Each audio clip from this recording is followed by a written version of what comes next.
Welcome to Government Contracting Weekly, sponsored by AOC Key Solutions Incorporated.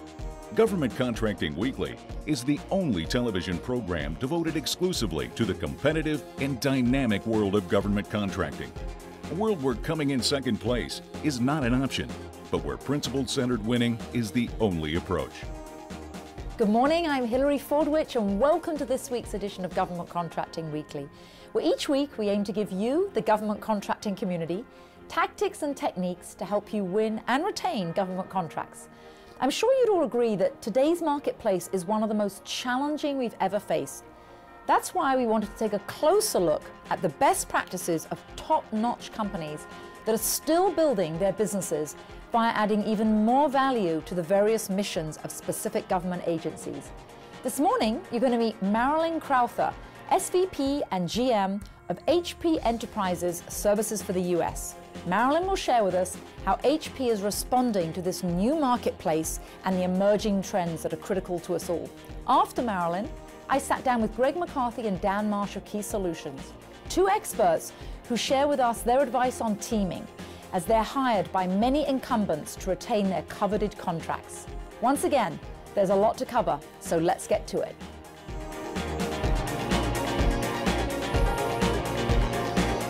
Good morning and welcome to our segment where we have with us our local expert. This morning I'm delighted to have with me Marilyn Crouther. Good morning, Marilyn. Good morning. And Marilyn heads up all of HP's public sector. She's the Senior Vice President and the General Manager for all of the US and most of the, not the Americas, Southern America. But so tell us a little bit about your background too. You're with the EDS, so you've been with the firm a long time. So I've been with HP for 24 years. I have served in various capacities, including communications, healthcare, and now in the government industry. In my current role, I'm responsible for really accelerating market expansion, for driving business performance, and for strengthening our relationships with our federal and state and local government clients. So in a down economy, that's no small feat, isn't it, really? I mean, no. And what about in terms of the number of employees you have? Are you focused in this region, or you're pretty much spread across the US? So we have a number of employees in the national capital area, but we're also spread across the U.S. You are, yeah. And functionally, you're here in terms of federal here, but also commercial everywhere? So I am primarily federal and public sector. We go to market in terms of defense, federal health care, state and local, civilian agencies, as well as Department of Homeland Security.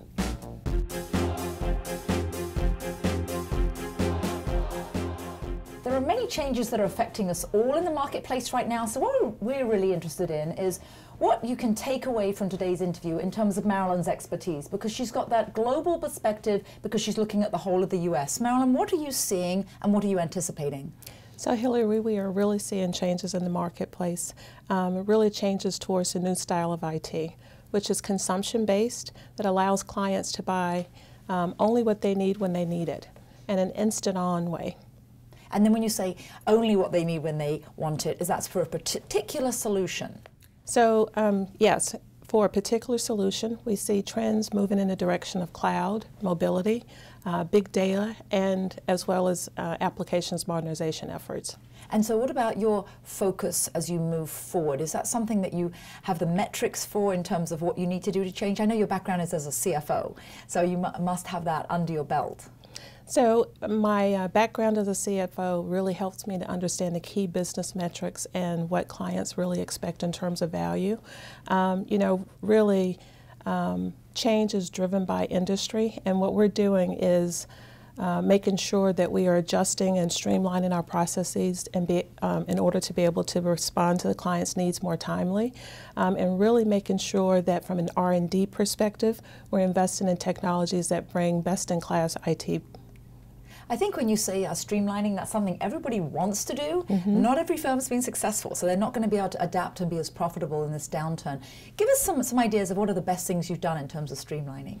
So things from ensuring that from a data center consolidation perspective, we're using the best technology for consumption and making sure that we have reduced consumption levels in terms of energy, making sure that from a mobility perspective we couple mobility and cloud and secure solutions, things of that nature. And when you say about the energy consumption, I remember reading some of the data. A lot of data storage is now in Greenland. Is that true? Is that where you are, or where have you moved your storage to? So we have a lot of U.S. based as well as globally based storage facilities. Primarily it depends on the location of the client. Although we're U.S. based and most of our government clients require a U.S. based solutions, many of our commercial clients we're able to service in our EMEA or APJ or Americas regions. You are overall great.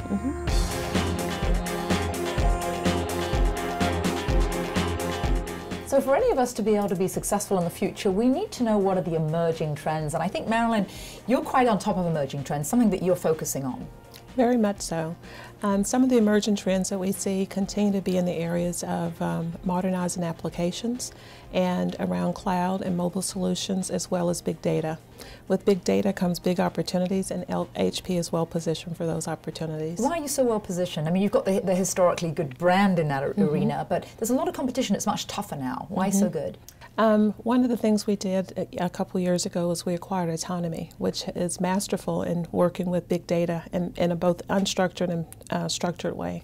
So we're well positioned from a big data perspective. We also have the breadth and depth of our commercial best practices along with specific government solutions that allow us expertise in those areas. And that's a lot that EDS also brought over. EDS historically. Now what about small business? We talk about big data, but what about small businesses that want to get into the arena? What should they do to work with you? So from a small business perspective, we also work very, very closely with a number of small businesses, and we help them from a training perspective. We have a mentor protege program where we train and develop the small businesses and help them with scale and with development of their solutions. Because they're helping you win certain contracts, I assume. They are. A number of the government contracts have small business requirements. Set-asides, yeah.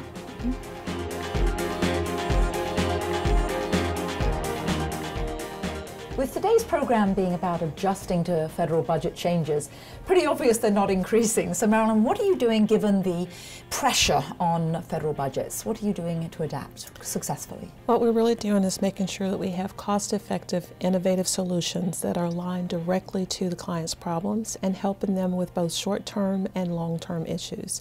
Some of the short-term issues we covered, and with the new style of technology with regard to cloud and big data, but we're also helping them to look at their internal processes and make sure that they are as efficient as they can be in delivering that citizen services. And how do you go about that? Do you have a lot of people that were formerly in the government, or you spend a lot of time with them, and how do you go about that? So, really in our day-to-day operations, having technical experts on the ground and through collaboration sessions and just really having that industry expertise and the knowledge of our clients' missions, we're able to sit at the table and roll back our sleeves and really get to the root of the problem. So they like that also because you're building a relationship while really you're focused on content. Absolutely. Yeah, and they know that that's what you're dedicated to. Absolutely. Now what about in terms of some specific, if I was to ask you now some specific terms and ask you how you're adapting to these, particularly our audience loves to know strategic issues. So what about ways to increase customer satisfaction?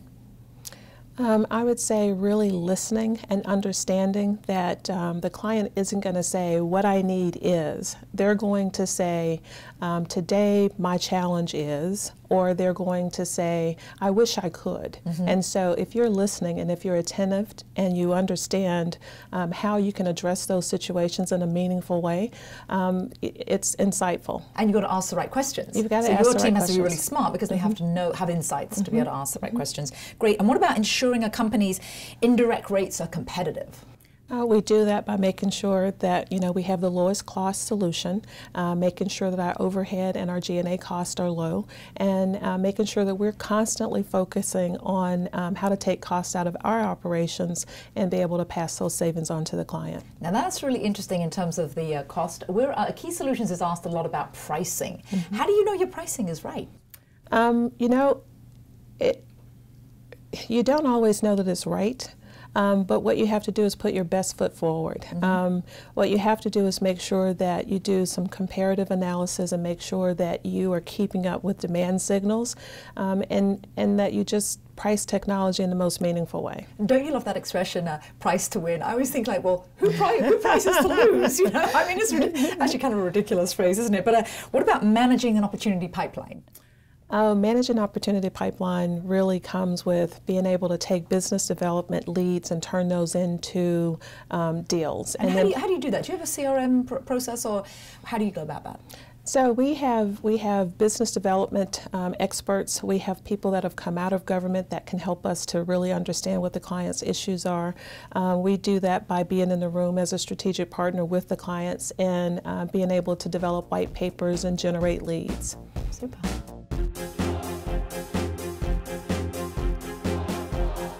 So one of the more contentious issues, and an issue that we hear a lot of concern about, is something that I think that, Marilyn, at least I know that you don't mind answering this for us, but there's a lot of concern about the aging government workforce and who's really being attracted now to go into government. So the ramifications of this milieu down the road, 5 years, 10 years, what are you seeing? You know, really, the aging workforce will have to be replaced, and government and commercial areas can make this very attractive. It's a younger workforce that's very in tune with the new initiatives and new technology, and a lot of interest in cyber and cybersecurity. So a number of the IT interest for the future are really attractive to the younger generation. And they're attracted to the technology, but is government going to be able to attract them with, you know, budgets being cut? And all the young people are seeing what's happening. They're seeing what's happening to government employees. So it really will depend on the person, because government offers stability in terms of long-term employment. It offers wonderful benefits and an opportunity for a long-term career. So you do sound optimistic. I am very optimistic. Oh, that's good. Good to hear.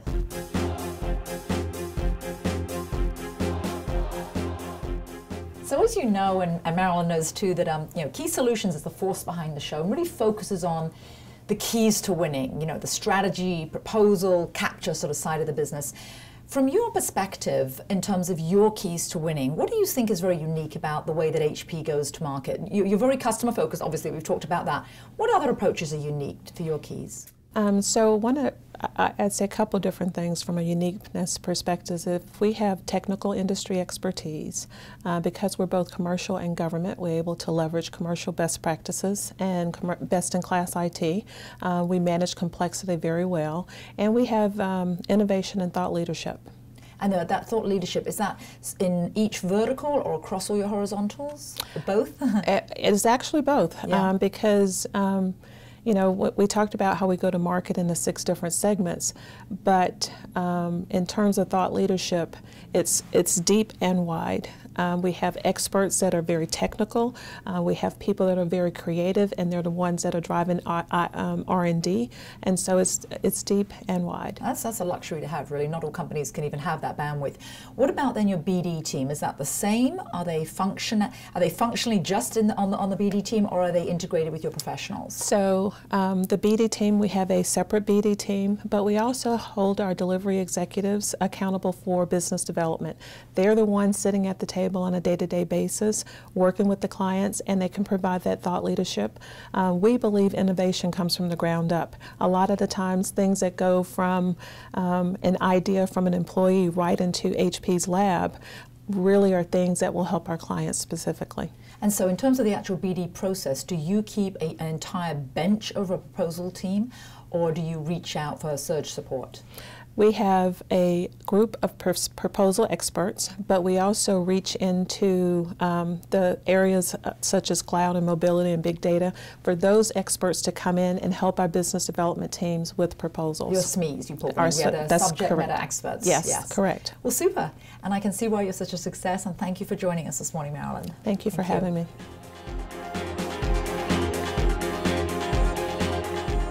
It's easy to see why Marilyn Crouther, with her extensive leadership background, and HP as a firm are continually looking to add value to their public sector customers. Often, it's not easy for companies to make objective determinations about their own strengths and weaknesses. Greg McCarthy and Dan Marsh have extensive opportunities to both work with and observe hundreds of contractors so their perspective on today's marketplace should be beneficial to us all. The winning of government contracts has always involved teaming. Many important aspects we're going to discuss this morning, as well as those that have been historically important and those where some nuances have somewhat changed. I'm glad to have with me Greg McCarthy and Dan Marsh from Key Solutions. Good morning, gentlemen. Good morning, Hillary. And what are you seeing that is a little bit new, some nuances, and what do you think has been traditional and is going to continue? Well, it's a new day in government contracting. We're seeing less RFPs. We're seeing budgets cut. We're seeing RFPs, their releases being delayed. And this is a great time, a perfect time, and we're recommending that you team. It's a great way to pursue more contracts. You know, again, with less RFPs coming out, you can spread the wealth, so to speak. Spread the wealth, and then also bring in some expertise that you may not have resident in your particular company. Yeah, and just to piggyback on what Greg's saying, I think we almost see teaming as more important now. It sounds a little crazy. Yeah, with fewer opportunities to bid, you want to make sure you're winning as much as possible. So you have the sort of the optimal team. Well, and winning 20% of something is better than losing 100% of of what you might prime. So I think it's we've certainly recommended people look at subbing as an option where before they might be aggressive. In a world of shrinking budget, you want to make sure you retain market share. So tell us some of the best situations you've seen for teaming. What were the characteristics that made it so perfect? Well, I would say networking. So get to know other primes, get to know other subcontractors, find a way to get on their teams. Suppose your strengths are in DoD, Intel, and those areas, and you want to go to more of a civil government play. Find the teams that are counterparts that have strengths that match up with your strengths, but slightly different, and build a relationship and get on their team, and find out what it takes to add value. And what you have to do is you sort of have to sell yourself to other primes. Yeah. You got to have a value proposition. Basically, a pitch to them. A pitch to them. Why would they want you to be included on your team? What are you going to do for them? How are you going to help them win this contract? Yeah, and that's why one of the challenges, I guess, in all teaming is have I got an upstanding partner?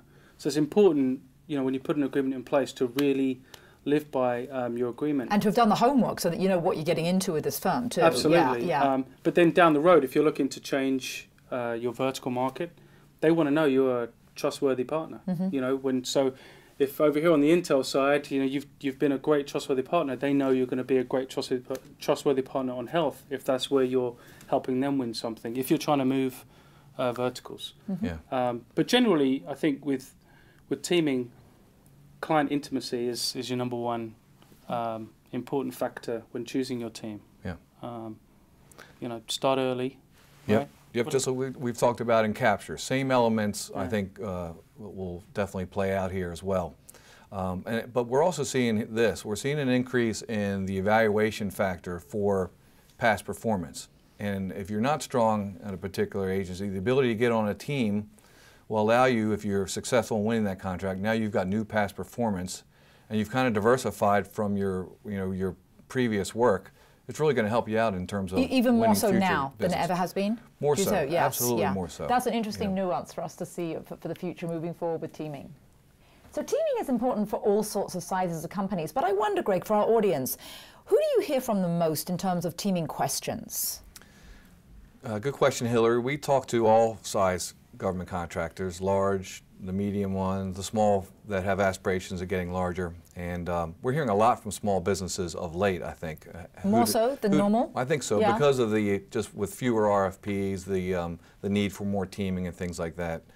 And one of the things that we recommend to our clients, small and large, is before an RFP is even released, take a look at what you think the requirements are going to be, what the government's looking for on this contract, and what's their notional team. What is the NWP, the notional winner profile, and so how very do you objective, not just about your firm. What do they really want? Right. What do they really want? And take a look at the requirements, how you fill those requirements, and then we take them through a series of exercises, and we end up with the notional winner profile, how we stack up against those things, and if there are gaps, how are we going to address those gaps. And what are you seeing in terms of, you said that a lot of small companies are coming to you. Are there nuances and changes from the size that you're seeing then? You see a lot of small companies. What else is changing? What else is evolving in terms of teaming? Actually, I think small businesses are being are trying to be more sophisticated with teaming than they were previously, which is one of the reasons I think they've been talking to us. Because they kind of, I think folks in our market generally have a concept of what the team would look like, but until you step them through the notional winner profile process, it's hard for them to really see where those gaps are. So even, we have large companies come to us and we run this early strategy day, and they'll walk away realizing, okay, so we're strong in these 5 areas, but there's 2 areas. Internally, everyone said our past performance was great, but we've uncovered some problems, so now we've got a team and cover those areas. And they know what they're then looking for. They've got some holes. So you've got institutional knowledge, you've got a process. And what about relationships in the marketplace? Do they ever ask you for, or do you ever help? Of course, it's a big role that we fill. I mean, 30 years of doing this work, you can imagine how many contractors, how many companies we know in this marketplace. So you have like a database, and you can actually recommend teaming partners for them? We do. Yeah. We do it all the time. We get teams together, small that are looking for a large, contractor to be on their team as a sub and vice versa. And it's a big part of what we do at Key Solutions. So institutional knowledge and a Rolodex and the relationships to team and offer the great teams to the government. Thank you. Thank you both. Being an incumbent certainly has its advantages, but there are also certain disadvantages. And they tend to change in the marketplace depending on the company, depending on the contract. This morning I have with me Greg McCarthy again and Dan Marsh. Thank you again, gentlemen, for being here. So what do you think about being the incumbent today? Has that changed? What are you seeing, Greg? It's changed a little bit, I think, Hillary, but we would always say advantage is yours if you're the incumbent. Yours to lose. It's yours to lose, right? Because you have the customer intimacy in theory. You know the statement of work. You've been doing it for 3 or 4 or 5 years, or the length of the contract. So absolutely, always you have an advantage if you're the incumbent. Unless you have a dreadful track record and they have decided they just don't want to work with you anymore. That's right. Yeah. But it's more than that. There's something that we call incumbentitis. Actually, it's kind of a general term in the market, and that's where you're too close to the work to really see drinking your own bathwater. Yeah, where the holes are. So you might have salary creep. So now you're really out of the competitive range. You might have some hidden bad news with the client you just don't know about, and your program folks are like everything's fine, but really, they're looking for a change. Or the client might be looking to the future, and you represent the past, and you just haven't had any window into that. So one of the things we recommend with anyone who's recompeting a job is a third-party assessment, whether it's us or someone else.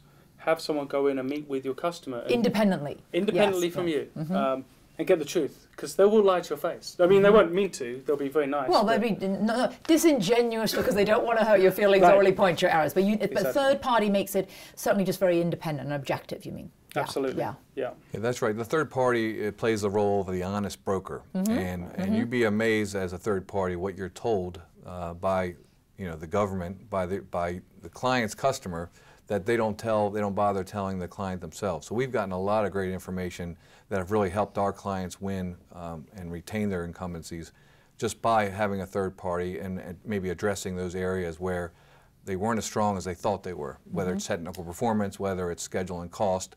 But in the course of a 4 or 5 year contract, you're going to have problems, programmatic, schedule, mistakes made, whatever. And so to be unaware of those heading into an important capture or proposal is a fatal flaw. And there's that sort of landmines there. Well, it's funny actually. We ran a strategy day recently with a client, and so this is one of the areas we covered. We said, what are the bad stories, and they had nothing.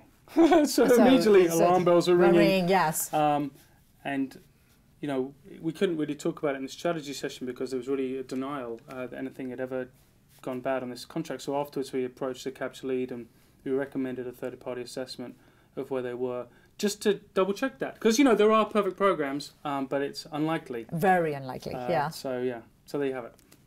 So if you're an incumbent, heads up. There are companies out there, they want your contract. So Greg and Dan, you do have companies that approach you and they say, we want to unseat this existing incumbent. So what is your advice to a challenger? Well, in this market, right, every contract, every RFP that comes out, extremely competitive. Up for grabs. Up for grabs, more challengers, more competition than ever. And so a couple things, just like we talk about in capture, if you're the challenger, start early, get that customer intimacy. You're not going to have it like the incumbent has, but you got to start marketing the customer. You've got to start having meetings with them. They got to know you. You got to know them.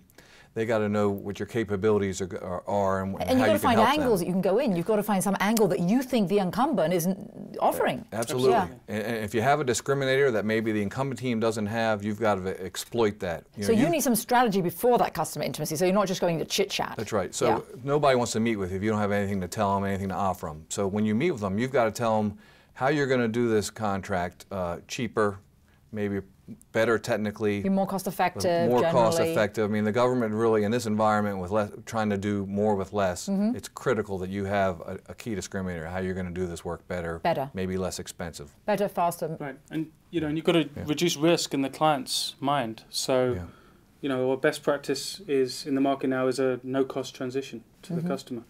They're watching every dollar, so no-cost transition. You also, how do you reduce risk in the customer's mind? So one way is get a superstar subcontractor that the client knows. That has a track record with them. Yeah, an existing reputation. Exactly. Yeah. And also a superstar program manager or deputy program manager, someone who's going to be a leader for you that the client has a relationship with and trusts. They feel very confident handing over their program to this person they know. Known entity. Exactly. Yeah. But really with LPTA, cost is the place. Lowest price technically acceptable. Yeah. That you've got to go in and show your value. And just to piggyback on what you were saying about the getting to know you part, one recommendation is press for orals. Sounds a little counterintuitive, but they do get to know you in orals. Yes. So if you do a good job. So not just a meet and greet, but you go in, you have a strategy, you know what your message is, and be in front of their entire team if you possibly can. Exactly, and they're going to ask you questions. Maybe you answer them real time. They get to know the flavour of how you do business. And if it's a person they recognise, great. And it also shows that you've dedicated some time and real energy to this versus just wanting to win a contract. Absolutely. Yeah, you're ready and willing to serve. Conveys your interest in it, and you've shown the customer. Maybe you give them a reason why they should select you for this. And full court press. Full court press. And, we've often found another phenomenon, which is, after 8-10 years, sometimes the government wants a change just for change's sake. So there is hope on the horizon for challengers out there. And also a lot of market companies are entering into space where they historically weren't because of so much competition. So as an incumbent, you've got to be more careful of that. Right, and and part of that is the salary creep we talked. You could talk about with an incumbency problem, but as someone who's coming in, you want to capture a lot of those staff, and as a new employer, it's easier to cut their salaries for them to keep their position. And the government knows that. And the government knows that. And the government wants that. Yes, yeah. And also taxpayers also want that, I guess, too. Of course. Right. Yes. Thank you, gentlemen. Good time to reset things for the government too. Yeah. That's right. Thank you. Hopefully you agree that many of the tactics and strategies from past years just aren't going to measure up to the challenges of today's difficult, complex marketplace. The winners will be those companies who do the best job of listening to their customers or prospects and understanding with complete objectivity how their own skills and assets match up to the needs of respective government agencies. At Key Solutions, we pride ourselves on being good listeners as well. That's why we'd love to hear from you. See you next week. You've been watching Government Contracting Weekly, sponsored each week by AOC Key Solutions Incorporated. Government Contracting Weekly is the only television program devoted exclusively to the competitive and dynamic world of government contracting. For additional information, comments, questions, or suggestions, please write us at governmentcontractingweekly.com.